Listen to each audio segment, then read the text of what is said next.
sinusulat ko ang mga letrang ito, bigla na lamang may pumasok sa isip ko. Paano ko ang bayan ko ang magtraidor sa sarili ko na pinagpalit sa sabon 5 gramo 5 sentimo? Kada piraso kayang baguhin ang pananaw ng isang tao habang tinututukan ka na ng baril ng kapwa mo. Nanguusig para lang mabago mo ang saloobin kahit hindi naman yan ang tinatayuan mo.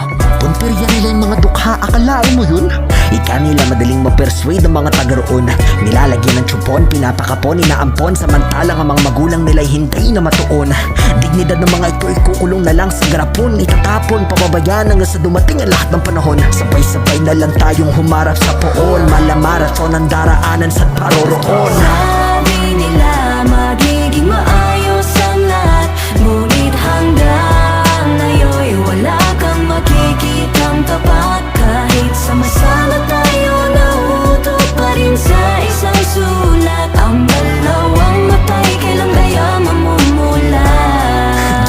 Kaya naman ito na ang pinakamensahe ko sa inyo. Mataas ang posisyon, mababa naman ang laman ng utak mo. Nung una'y kapayapaan at pagkakaisa ang gusto, ngayon nagkawatak-watak na ang sambayanan. Oh, anong gagawin mo? Aamin ka ba o tuluyan ka magtatatag ko? Sa salita mo nakasalalay ang bansang ito, malaman-laman na lang namin na ibang tao na pala ang may kontrol nito. Oh, nakakalit ako, hindi lang halata. Tahimik sa labas, sa loob ay nakawala. Pahiri na nawa ang mga luha ng mga madla na titiis na makita ang kapwa niyang tinanikala.